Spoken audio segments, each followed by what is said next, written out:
您介绍一下啊，您眼前这位呢，就是我们事业部的总监苏毛。哦，怪不得。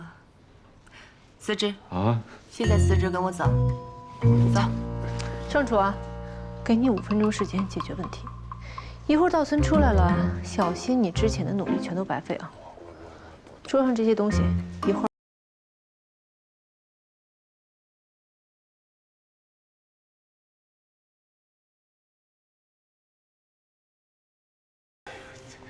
什么叫敬业啊？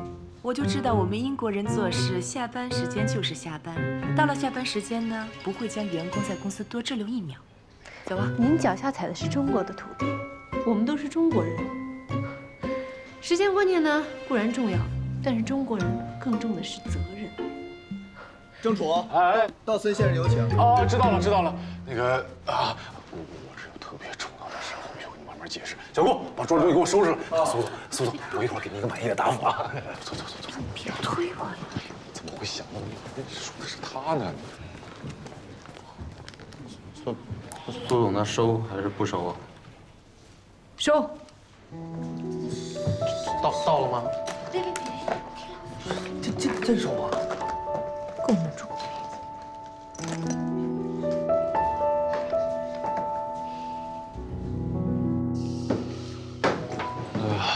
道森承诺给咱们好好的做规划，这2天的努力没有白费啊。好不容易搞定这个大麻烦，你胆子还挺大的。哎，你就不怕他真的报告领导把你开除了？怕，我当然怕了呀！我这叫背水一战，放手一搏，实在不行，我还领导你呢吧。虽然是冒了险，但是我得夸夸你，干得漂亮。哎，那个表扬的话你就别说了，真要想感谢我呢，明天放我半天假吧。明天周末本来就放假。不是，我的意思是说，你有事也别来找我，什么洗衣服、做饭、喂鱼之类的，就辛苦你自己了。姑姑不会要住到这儿来吧？啊，不，他住酒店。哎呦，苏总，这世上也有你害怕的人。谁怕他了？我是懒得跟他废话。其实呢，我姑姑这人心眼不坏啊，就有点强势。但是说这一点，你们俩还挺像啊。我们俩像，你最好祈祷我们俩不要有交集。你没听说过吗？同性相斥。这送给你吧。什么呀？看着有点眼熟啊。你姑姑送你的，然后你不要送我了？你要实在不想要，就直接扔了啊！哎，这走了。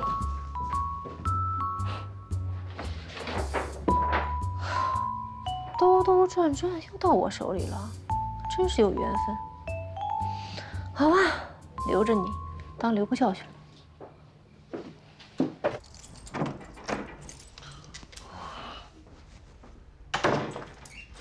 哎呦，这姑姑，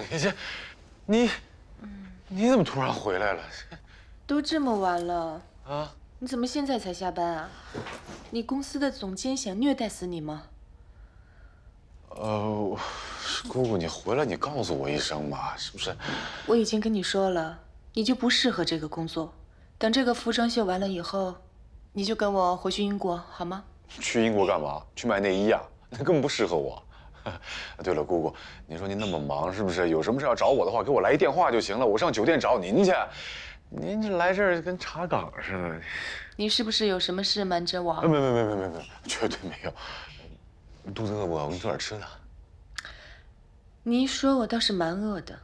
哎，我很怀念你煮的菜，要不要现在煮一点好吃的？我跟你说，我现在进步可大。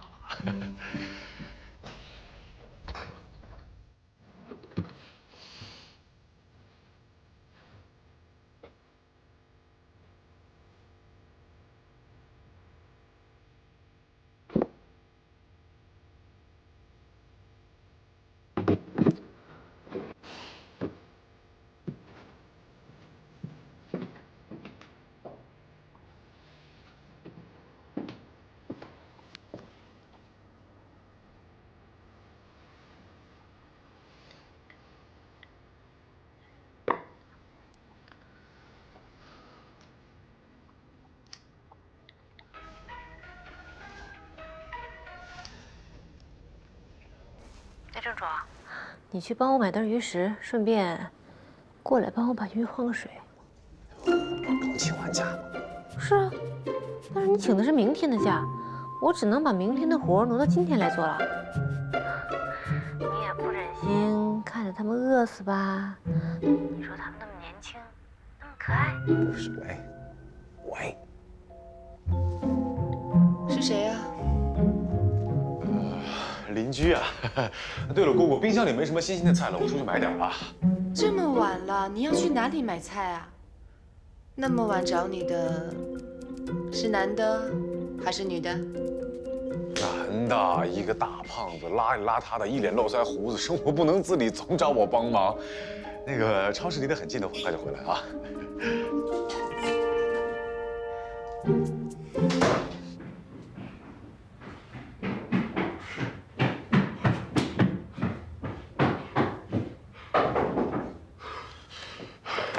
干嘛呀？这么长时间才回来？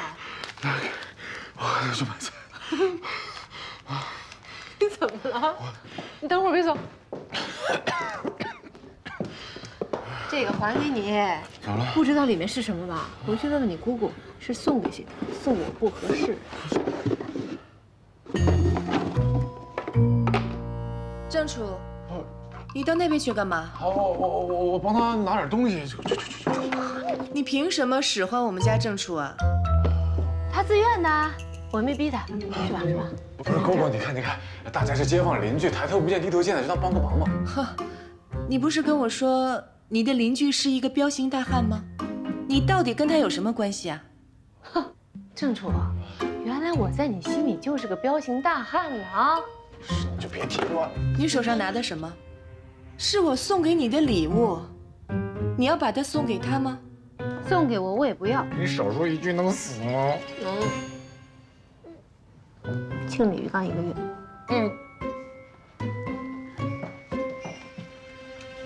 郑楚，回来。好。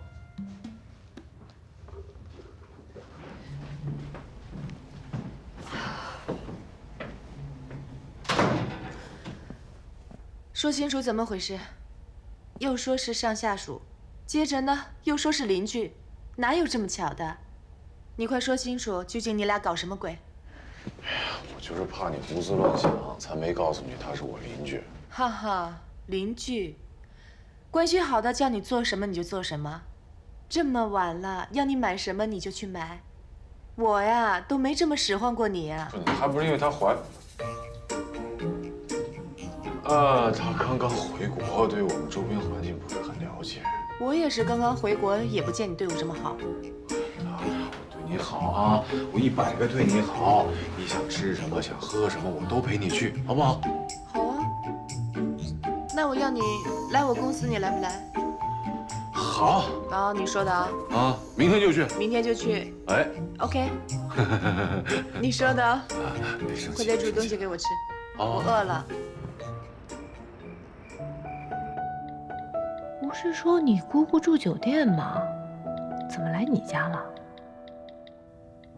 她是我姑姑，她想来，我还能拦得住啊？她不会长期住下了吧？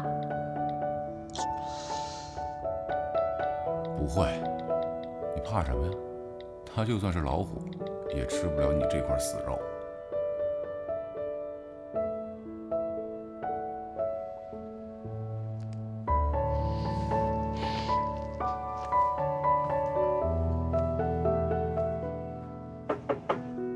小楚，这么晚了还不睡，干嘛呢？睡了。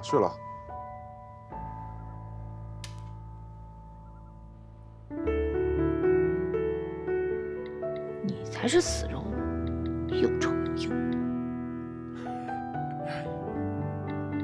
还不睡？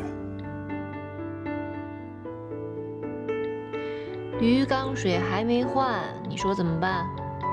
看着他们在脏水里挣扎，我睡不着。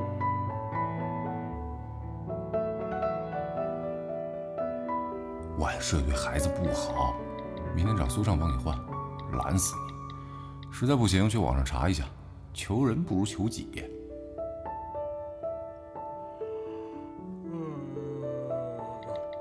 知道了。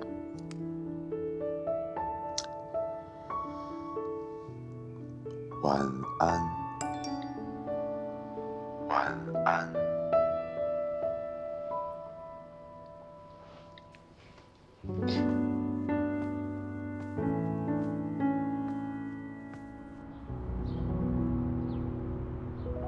楼下就是办公室，这边呢，我想弄成像咖啡店一样。楼上就是我的办公室，我带你上去参观一下。好。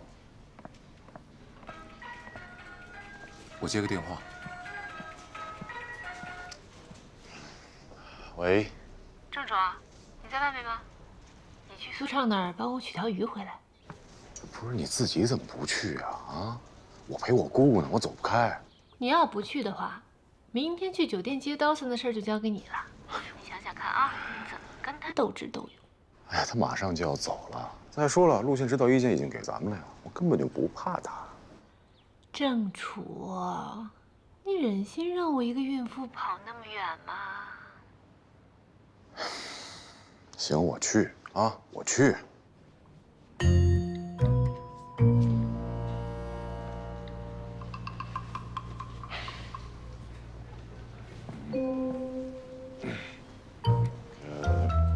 怎么讲个电话讲这么久？是这样，我临时有点事儿，我可能得先走了。你现在走？不准走！我要你陪我吃饭。不是姑姑，你看，你一堂堂董事长，你不关心你自己的员工下属，你总揪着我干嘛呀？你约了谁吃饭？我朋友约我吃饭。女朋友？男朋友，10几年的男朋友了。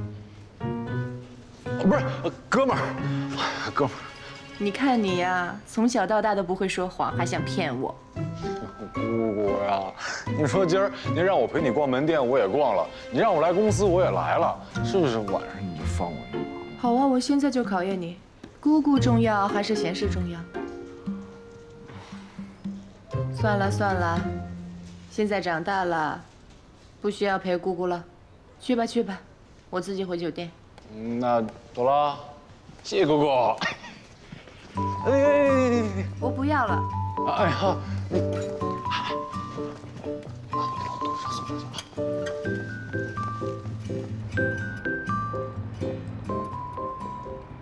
你喜欢看魔术啊？没有，我一个不着调的朋友在这儿。你不是不开心吗？这儿好啊，有趣。不开心的时候，我第一时间就想到了这儿，里边有你男朋友。别开我玩笑了，行不行？我早有喜欢的人了。哦，那我倒要看看你喜欢的人长什么样。哎呀，以后再介绍你认识吧。苏畅，哟，果果，是不是想我了啊？少臭美了你！哎，这美女是我闺蜜。啊，你好，我叫严小秋。苏畅。哎，行了行了行了，我闺蜜心情不好，你表演个魔术让她开心一下。啊，行，我准备。你们俩先坐啊，坐。来，我去准备点喝的啊。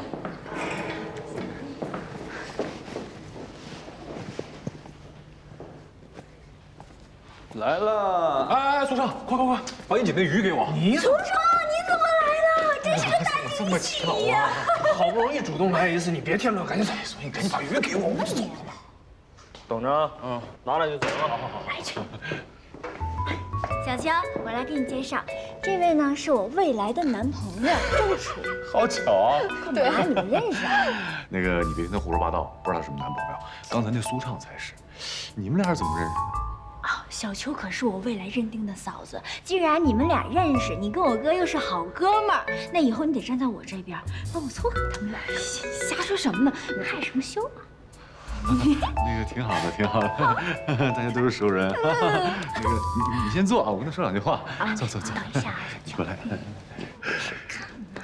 个，小秋是珊珊的亲姐姐。什么？你闭嘴，瞧点事儿。你的意思是说，陈珊珊跟小秋是亲姐俩？这怎么可能呢？我跟珊珊处了那么久，这我能搞错吗？那我哥岂不是？对你哥现在那是处于两难的境地了。不过小秋人挺好的，你别因为珊珊迁怒于人家。我是那种人吗？先让我冷静冷静。哎呀，不行啊！我得告诉我哥，让我哥远离陈珊珊那个害人精啊！你千万别这么干，你哥肯定不知道他俩的关系。你现在告诉他，他指定得跑一地方把自己埋进去。那现在怎么办呀？先 hold 住这个局面啊！先 hold 住了。赶紧走，那我先走了啊。那个小秋，我先走了啊。快走，你在这帮我玩啊！快！哎呀，秋秋还在这儿，见色忘义的。算了，在我心里一向没有比唱歌和正处更重要的事情了。既然我已经认定你这个朋友了，那我就先把正处排在后一位吧。哎，那我排第几啊？你呀，等位，表演去。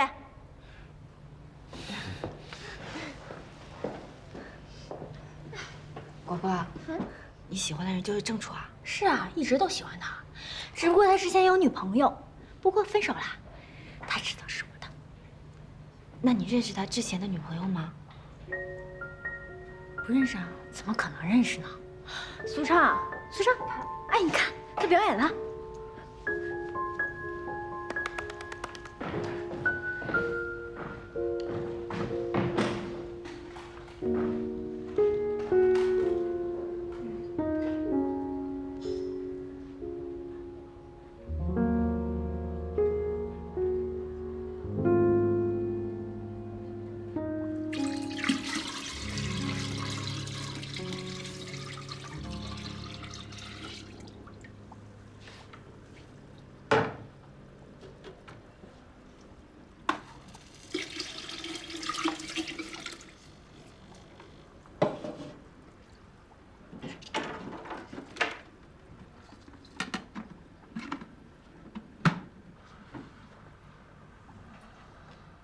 哎，看你失魂落魄那样儿，怎么在苏畅店里碰见你那个小女朋友了？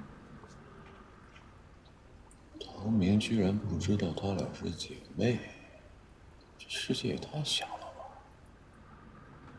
郑楚，听见了。你想什么呢？我在想，你真是料事如神，居然猜到我在苏畅店里看到果果。那是，我是谁？什么事儿我猜不着。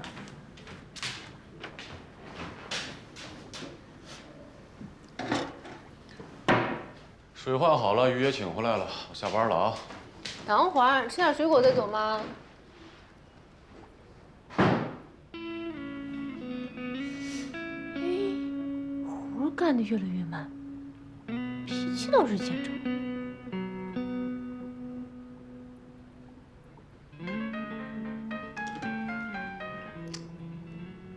舒畅，什么事儿？我看你用楚哥用的挺顺手啊，我要是不去你家，是不是都见不着你了？想我了是吧？明天陪我去逛街，就这么定了。行，你说什么就是什么啊，明天见。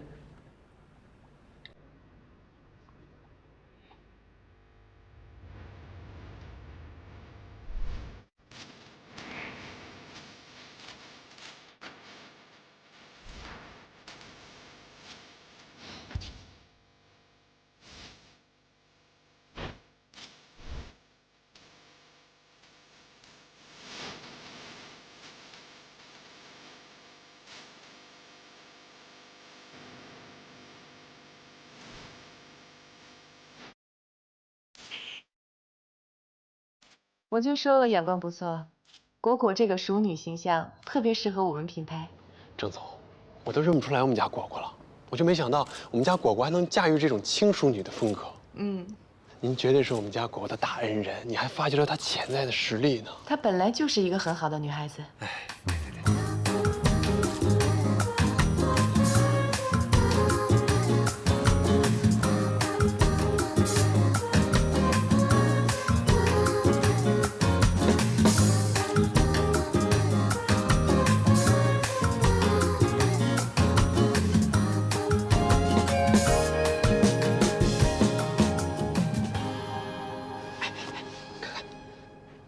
头条话题，唐果果，轻熟女，完美吧？我就说啊，这个郑总呢，绝对是在我之后的你的第二个伯乐。你快帮我想想送她什么礼物好。其实我还挺喜欢美玲姐的，第一次见她我就觉得特别亲切。哎，快看，话题搜索量比那自己先生高多了，你看。你能不提之前的事儿吗？啊 ，OK， 翻篇了，翻篇了。哎呀，我觉得我跟姓郑的挺有缘分的。感情上的缘分呢是短暂的，事业上的缘分才是长久的，知道吗？缘分，缘完了以后，它不是还。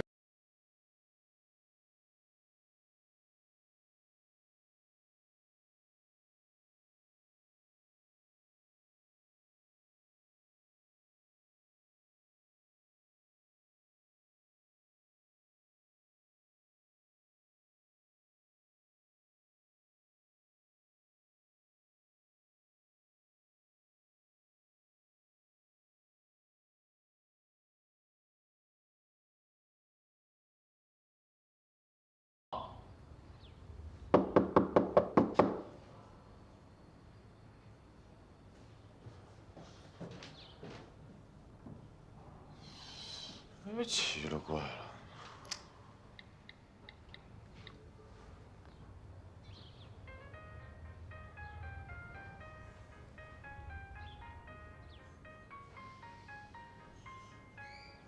不接电话呢，不会出事吧？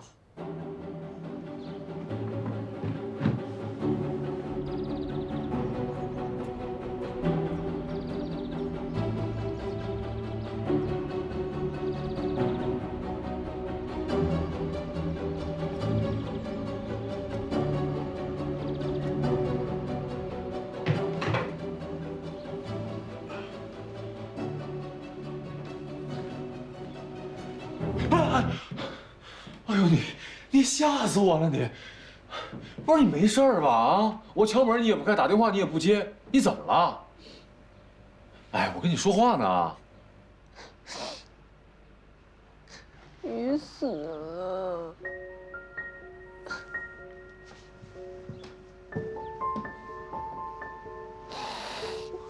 哦，为他你至于吗？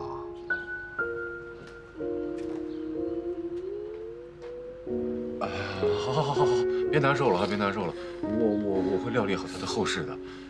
这么着，哎呀，你还是回避一下吧，方便我处理他的尸体。呦，蹲了多久啊？你在这儿？慢点。记得找个风景好的地方把它给埋了。你放心，一定依山傍水。小鱼啊，小鱼，碰到苏芒这样的主人，算你倒霉啊！不过呢，他能为你哭鼻子，也算死而无憾喽。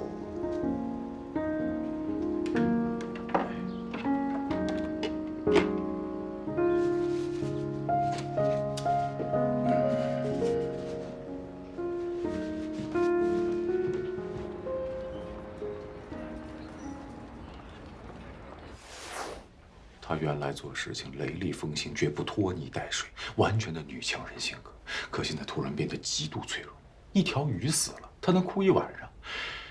你说她是不是这儿有问题？近段时间，她有没有受到过什么特别大的刺激？没有。啊，怀孕算吗？怀孕啊，几个月了？2、3个月。那这就对了。你所讲的情况呢，属于孕妇怀孕期的早孕反应。正常的情况下呢，会出现在怀孕的前3个月，她们的性格变化比较明显。尤其是当工作压力变大或者生活不顺心的时候，她们就会处于一种矛盾、忧虑、烦恼、抑郁当中，情感非常脆弱，很容易激动，依赖性也非常强。哎，那她什么时候能完全康复呢？这个说不好了，这得看孕妇的心理素质了。早孕期嘛，它本身就是孕妇的一个关键时期，除了做好自身的调节之外，你们做家属的要多关心他们，尤其是要调节好他们的生活作息规律，切不可操劳过度啊。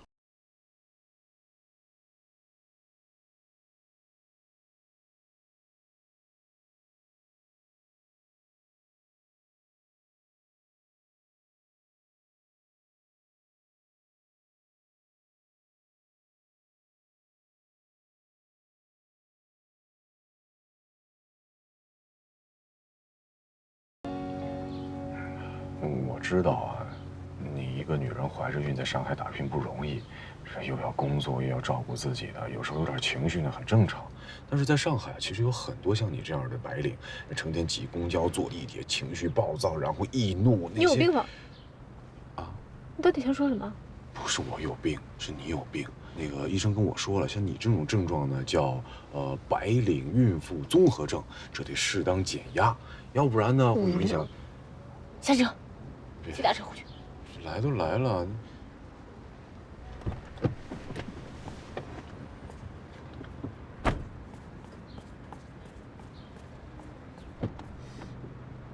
干嘛？来都来了，走吧。来，下来啊！别拉我。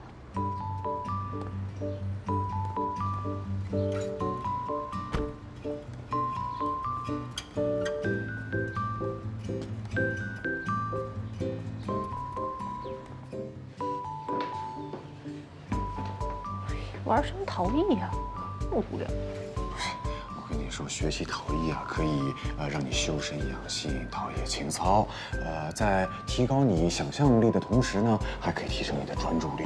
专注力提升以后，你就可以更好的跟胎儿进行互动了啊！宝宝一天天在长大，他会摸你的肚皮。你行了啊，还跟胎儿有互动，你有经验啊？两位，我们体验课马上开始了，请就坐吧。啊，好的。好，我们开始上课了。那在上课开始之前呢，我有几点要介绍一下。首先，我们摆在大家面前的这台机器叫做拉胚机，在拉胚机上面的就是我们今天要做的泥料。把泥料塑造成型呢，我们有几种方法，一个是泥拍、手拍，还有手拉几种方法。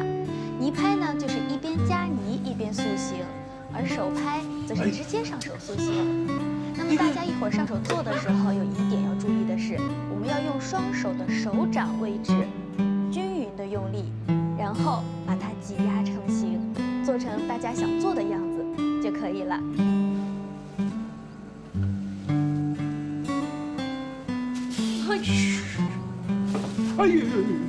哎呀，我求你了，你别打了。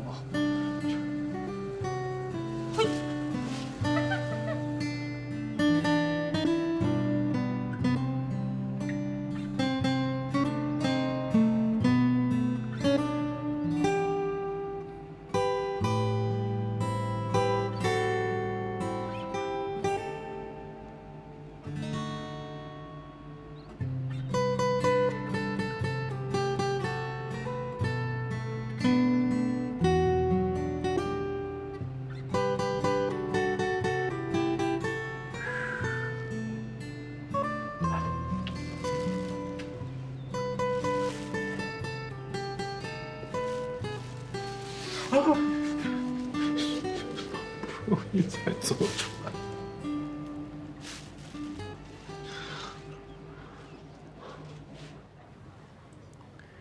老师，我们可以把它带回家吗？当然可以了，这是你们完成的第一个作品，可以拿回去做纪念的。谢谢啊，以后要多来练习啊。好，听到没有？得多练习。你看你这做多难看。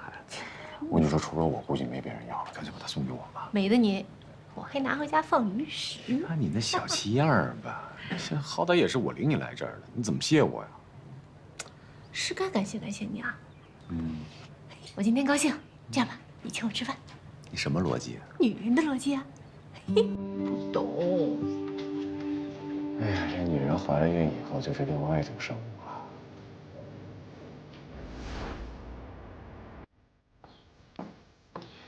不是姑姑，你要搬回家住，怎么不提前说一声呢？还有，这家里哪有酒店住啊？我就是特地来看着你，省得你被单身女上司纠缠。我一猜就是。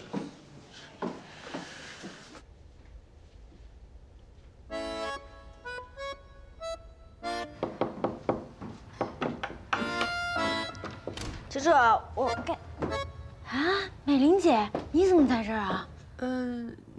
我找郑楚啊。姑姑，谁啊？出手给你带的。原来你们两个认识啊？他就是我跟你说的我们那个公司的代言。有品位啊！美玲姐，原来你是楚楚的姑姑啊，怪不得我一见到你，我感觉特别的亲切。果果，怎么叫人呢？美玲姐，那你辈分不比我大吗？哦，是啊，美玲姐，我跟楚楚呢是非常非常好的朋友，那以后我就随她叫你姑姑吧。哎，很好啊，真的。我今天才搞清楚，果果原来是你的女朋友，你不早说，早跟我说嘛。不是，姑姑，我跟她不可能的。点心送到了，你可以走了。你看什么呢，姑姑？你一不在他就欺负我，你以后得帮我啊。没有姑姑，我是你亲侄子啊，胳膊肘可不能往外拐。我不管呢，反正我现在认定果果就是你的女朋友。外面的人可就别想要抢走我们家的楚楚了。还有啊，我跟你说，如果你真要跟他在一起的话，我就待在国内不走了。哎呀，姑姑，你真是我的贵人呐！你这一回国，我的爱情事业双丰收啊！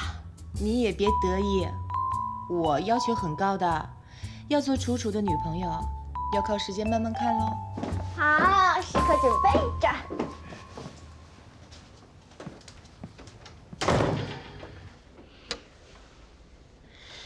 说我插足，神经病吧？自作多情。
来了，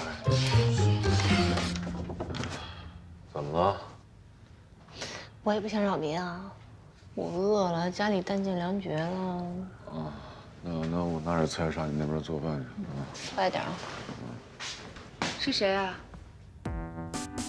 哦，怎么是你呀？都这么晚了，你穿成这样子过来，有点说不过去吧？我穿成什么样了？我一三好青年，怎么被你们说的那么龌龊？我就是饿了，让你侄子给我拿点吃的。怎么，我还得化个妆，换件新衣服呀？谁知道你是饿了睡不着，还是寂寞难耐呀？反正你呀，就别想纠缠我们家正楚了。回头我把房子卖掉，有一些人呢，眼不见心不烦。正楚，快点，随便拿点吃的行了，我可不想在这接受人身攻击啊！不行，你得吃点热乎的。我活了这么久了，都没见过这种人呢。现在几点钟了？自己睡不着，还要叫正楚来帮你煮菜。现在已经下班了吧？你这样让他做这么多事情，服务费算了吗？还有手工费啊，还有呢，今晚你吵得我睡不了觉，精神损失费你算了吗？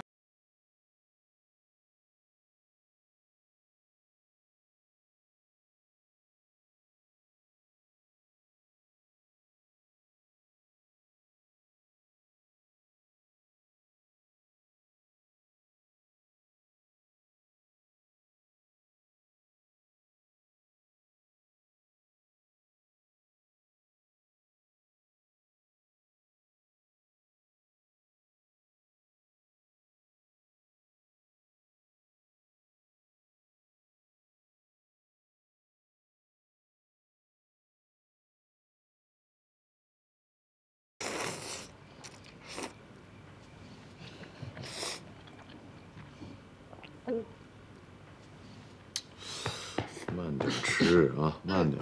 不过锅里还有呢。算你有眼色。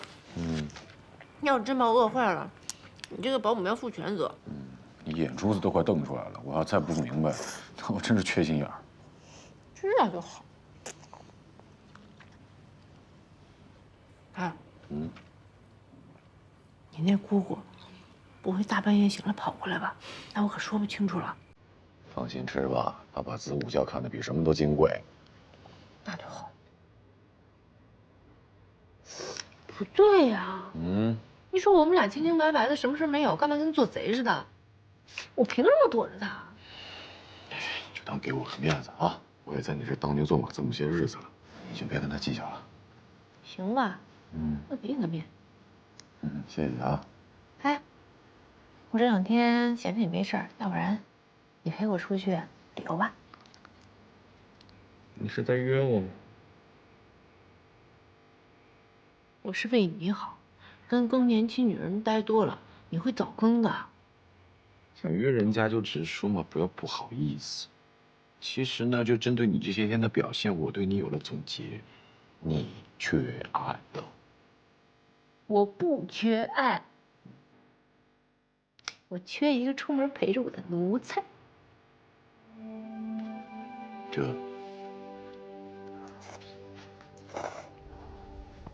唐大夫教主，你怎么了？一副要死的样子。我想找人打一架，夹在两个女人中间，真是生不如死。对不起，女人的事我帮不了。大夫，救我！待会儿有时间吗？干嘛？打架？你懂我。嘿嘿。真的不知道你姑姑回来一趟，这个对你来说好事还是坏事？哎，最近怎么了？这两天都不在状态。来，喝个红牛。谢了。3个女人一台戏，2个女人一锅粥。我现在满脑子都是他们搅的浆糊。你要是心里没鬼，至于那么纠结吗？你离苏芒远一点就行了嘛。从一个旁观者的角度来说，你肯定有事情。别说我了，倒是你，你摊上大事儿了。我想来想去，这事还是应该告诉你。做好思想准备啊！你只要别告诉我我是石头缝里蹦出来的就行了。那天我见到小秋和果果在一块儿，我才知道原来你也认识小秋。你认识小秋？是啊，你们俩怎么认识的？说起来算有缘，我在珠宝店帮我妈妈买礼物，她正好在，帮我推荐了一款对镯。后来她父亲的手术也是我做的。原来如此。你怎么了？怎么这种表情？你怎么不问问我是怎么认识小秋的？说来听听。小秋是珊珊的亲姐姐。你别逗我，怎么可能？我认识他们俩那么长时间了，从来没有见过他们俩在一起。好歹我跟珊珊也谈了那么多年的恋爱，她这点家事儿我是知道的，只是她们姐妹之间关系一般，平时很少见面。真的没有在骗我吗？你爱信不信？好吧。我跟你说个小秘密，我还有一个妹妹。我没办，你俩能不能不管我的事儿啊？我小的时候父母就离婚了，妈妈走了，带走了妹妹，我留下来陪着爸爸。没过多久，妈妈就去世了，我妹妹就特别恨我爸。当然，她也不认我这个姐姐。不过我妹妹都像她一样就好了，拉着我聊天，那该多好。我之前给她打过好多次电话，希望她能够来医院，哪怕让我爸看她一次就够了。可是她都不愿意。我其实就是害怕，她一辈子都不原谅我爸的话，那我爸该多遗憾。难道珊珊真的就是小秋所说的妹妹？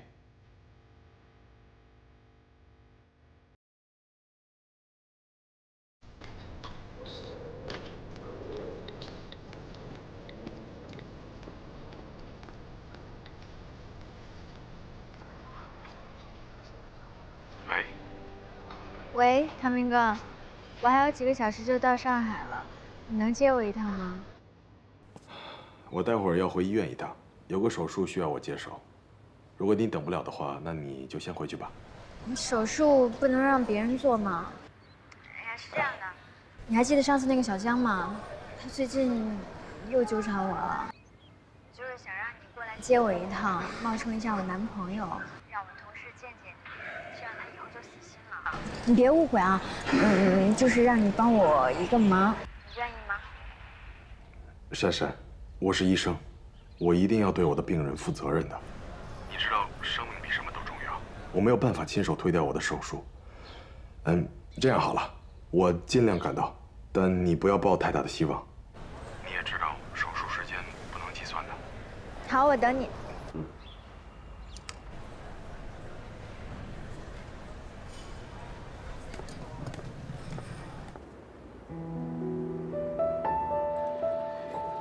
哎，珊珊，男朋友到底还来不来了？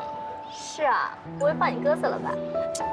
珊珊，你不是刚分手吗？这么快就有男友啦？忽悠我们吧？不行啊！珊珊，你终于来了。不好意思，医院有事耽搁了。珊珊，男朋友挺帅呀，还是个医生，眼光不错啊。也不知道是真的还是假的。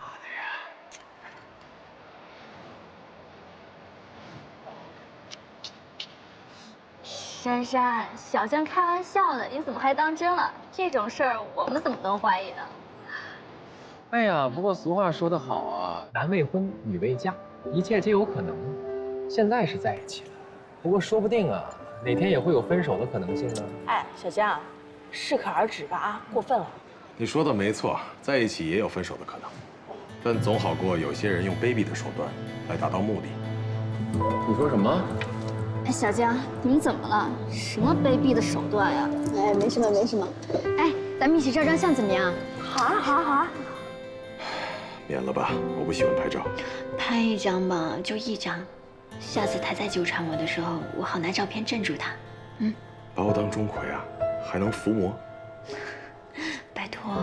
行了行了，准备好了吗？好了好了好了好了，来吧。1、2、3。哎，看一下，怎么样？哇，不错啊。你看，你被挡住了。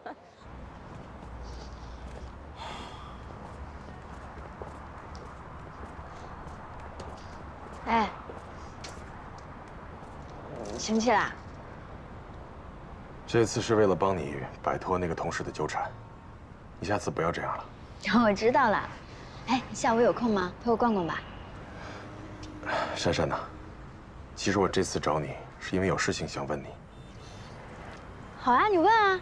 你帮我这么大一个忙，我肯定知无不言。你想知道什么？身高、体重、三围，我通通都可以告诉你。我不是想问这些。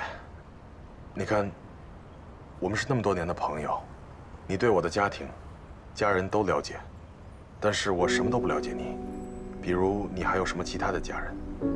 我知道你有说过你妈妈很早就过世了，那其他人呢？比如你父亲。我没有家人了。真的吗？你怎么突然想起问这些？如果我们是朋友，我不希望你对我有任何隐瞒。我始终觉得，信任跟了解是互相的。你经常对着你的手机发脾气，然后你情绪就会低落。如果你家有任何困难的话，我可以帮助你。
我一个人在上海打拼了这么多年，才有了今天的生活。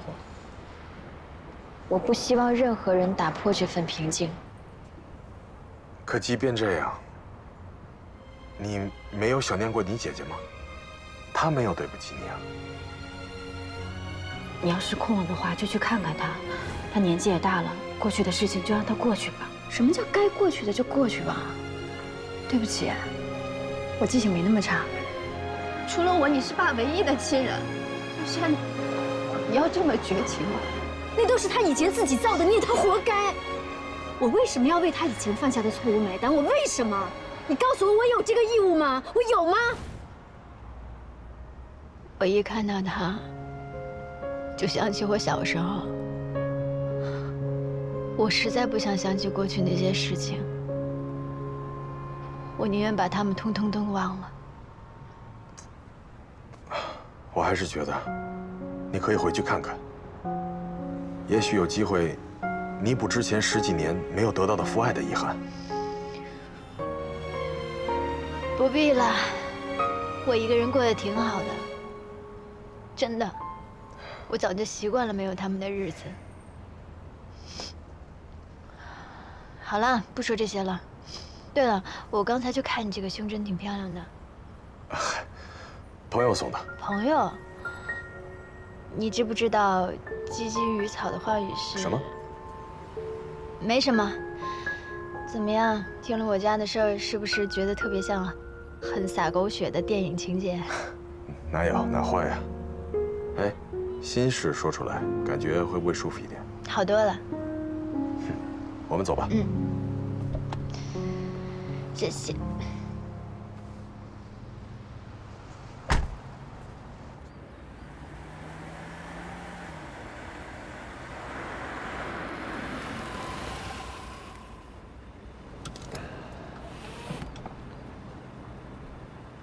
唐明哥，你真的不上去坐坐吗？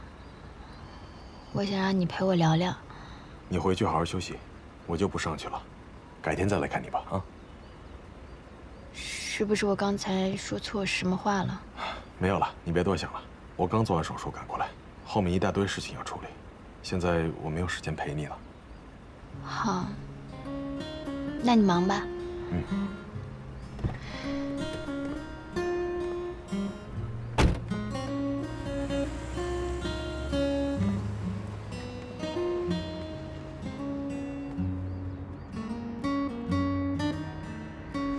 我刚才就看你这个胸针挺漂亮的。朋友送的。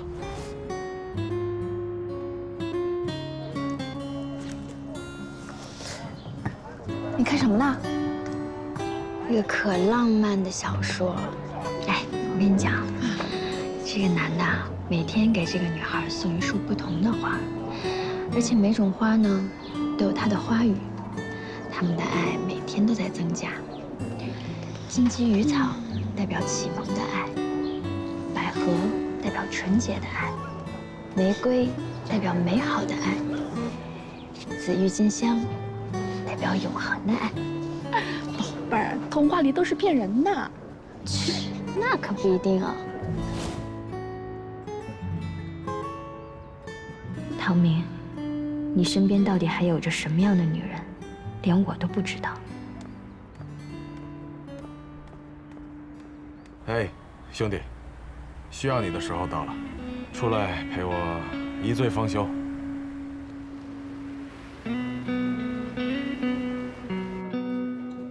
我就说你得做好心理准备，谁让你不早告诉我严小军的事啊？现在你一下招惹人姐妹俩，我看你怎么收场。你就别寒碜我了，你们家黑蜘蛛和女魔头还较着劲呢。哎呀，刀光剑影，火花四溅啊！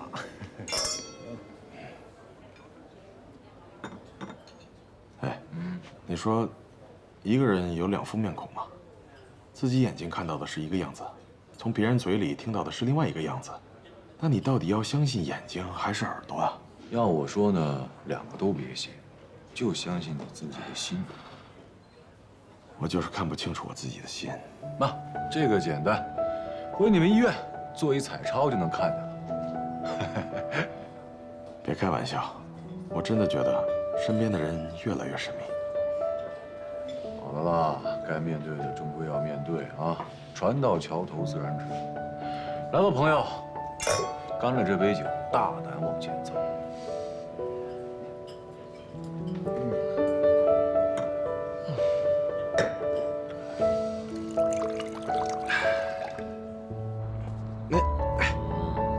来，小心！找你诉苦来，你倒喝醉了。来，坐。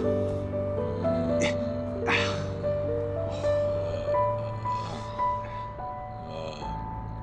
亲一个。疯了！你看清楚是谁？我管你是谁？你是苏妈妈？你是姑姑吗？好了，行了，行了，来，我们走吧。哎呦。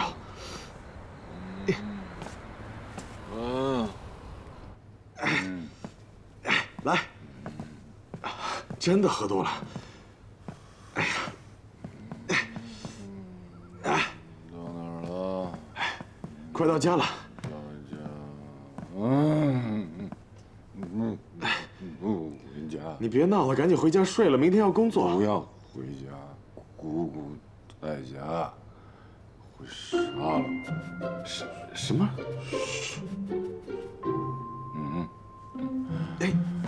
你跟我来。别闹。谁呀？干嘛呀？交给你了，我先走了。别走啊！哎，郑楚。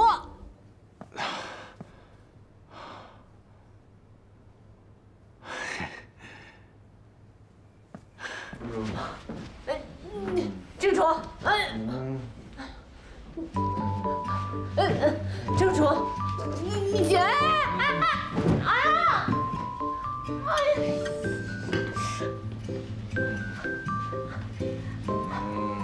姑姑，你没事吧？你说有事没事？压死我了！给我起来！姑姑，我错了。你给我起来，回家去，听见没有？姑姑，我错了。哎，你别拽我裤子，你谁是你姑姑？起来！我是你姑奶奶。我姑奶奶早没了。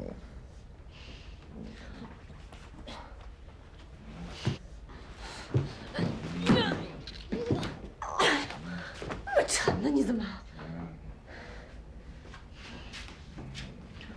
给我回家！给我回家！不行，喝这么多把你送回去，你姑姑又得误会我了。什么？我上辈子欠你的。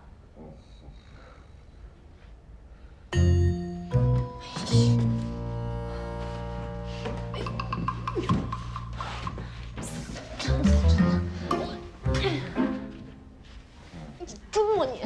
哎，吃那么多干嘛？手收回来！哎，你还听得懂？哪只？两只一起收回来。嘿，坐起来，起来。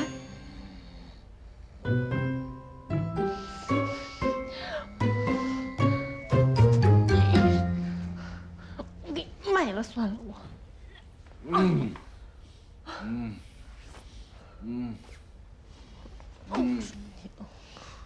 你们都欺负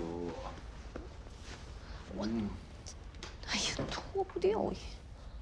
女人都不是好东西。说谁呢你啊？不欺负我。谁欺负你了？谁不是好东西啊？我大鞋底轰死你我！睡得跟死猪似的，怎么不喝死你？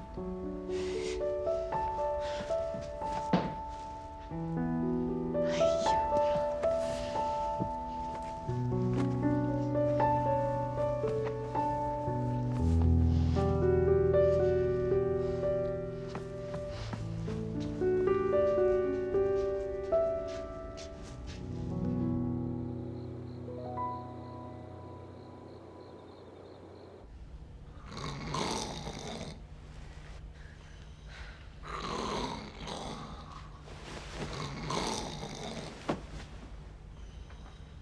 楚。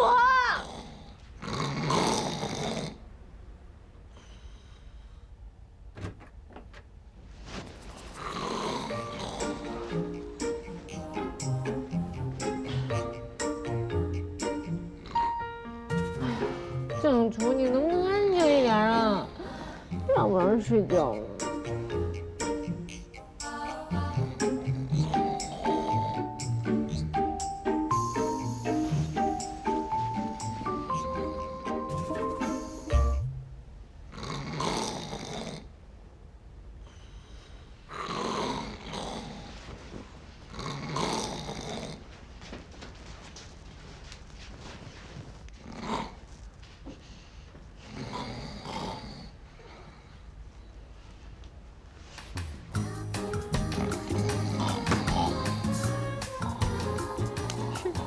让你吵我睡觉。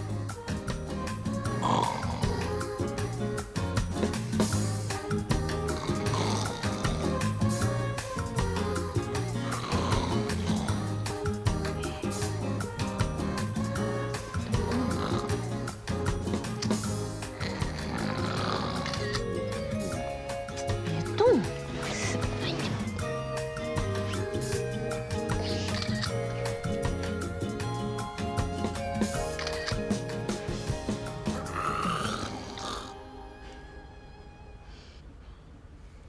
这样你才敢得罪我。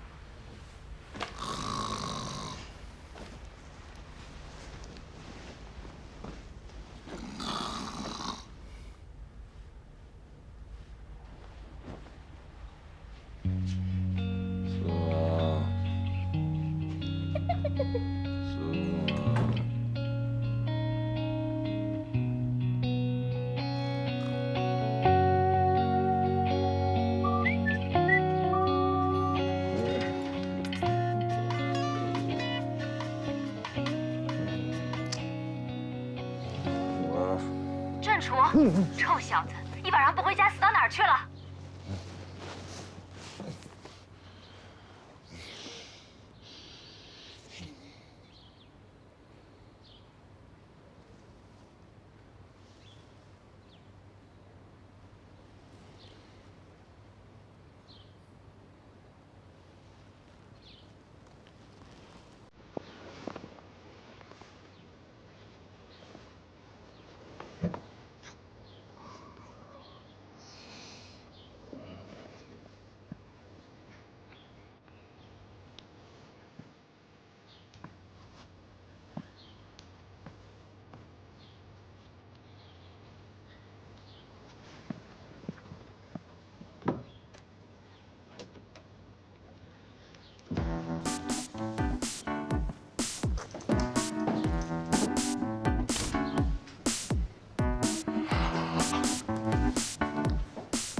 郑楚，这么巧啊？早。